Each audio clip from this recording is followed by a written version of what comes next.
long have you been a police officer? It'll be 15 years in August. In August, you'll be 15 years and on the job. Always in Long Branch? Yes. So you started your career here? I did. Okay. And what did you do before you were a police officer? Not law enforcement. So before I was a police officer, I went to the culinary institution, and I became a culinary artist and a chef and a baker. Oh, wow. Yeah. That's kind of cool. It is. Law enforcement is something that I always wanted to get into and get involved with. I thought about it, but I abandoned the idea shortly after high school, and I pursued culinary arts. But it's something that always stayed with me, and I always thought that I would do well and excel, and I wanted to serve the community. I was raised by civil servants. I came from a long line of civil servants. My father was a lieutenant for the Fire Department of New York. So was my grandfather. My uncle was a police officer for the NYPD.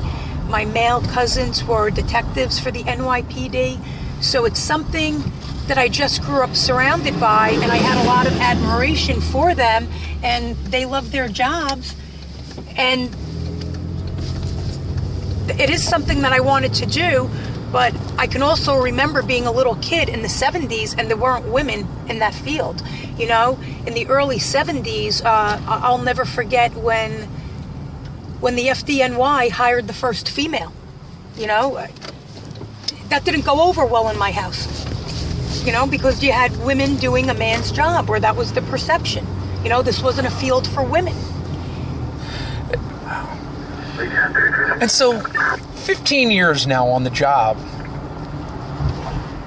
Are you glad you made the move? Yes. Yes. Awesome, you know? Yeah, it was the best decision I ever made. But I was able to make it because I had the support of my family. You know, and I was married with children when I made this decision. So, you know, if I didn't have the support of my husband, I think I would have done it anyway, but it made it a smooth transition. And he is super supportive of me. I don't think that people understand how much what you see every day affects you on so many different levels. Yeah, it totally does. You know, one of the first things that happened to me early in my career, I almost want to say some of us were in the parking lot of headquarters, and we heard people screaming. Some of us ran over to Seashore Day Camp, and it was a car accident, and it turned out to be a fatality. And a young adult, an Eagle Scout, was moving a van. There was a company dropping off like bounce houses and playhouses for a fun field day at Seashore Day Camp. And a young Eagle Scout was moving this huge pickup truck, or this huge van carrying all this equipment. And I think there was a swim class lesson getting out. And the truck lurched forward and struck a child and ultimately killed the child. We could hear the people screaming, whether it was the driver of the truck, the parents of the child, and everybody on duty ran over. You know, who was told to respond by radio did. Some of us ran over, ran half a block away, up to the emergency. And I'll never forget that. That was horrific. That was just terrible. You have one of those moments when you think back and you go, wow, that was sort of a defining moment in my career. Oh, I have many.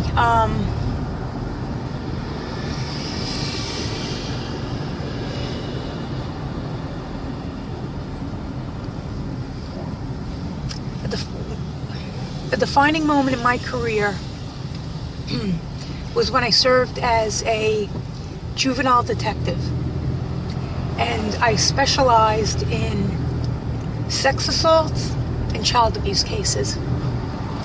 So you're working with children victims Often the accused are adults that they trust. They could be relatives, they could be parents, they could be caretakers. You're working with outside agencies. And I'll never forget one moment. We brought a small child out to the Child Advocacy Center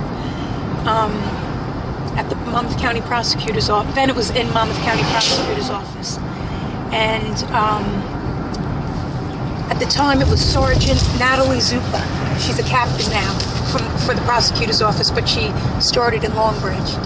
And so they had a Monmouth County prosecutor detective interviewing the child, and I would watch the interviews and take notes. And what the child was saying,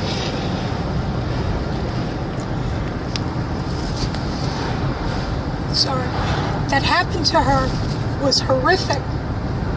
And I couldn't believe that somebody could treat a child that way and abuse a child that way. Because I have children of my own. And I'll never forget, Natalie Zupa gave me a moment to cry, and she said, "You know what, Kim? We continue to fight this good fight, and something good's going to come out of this.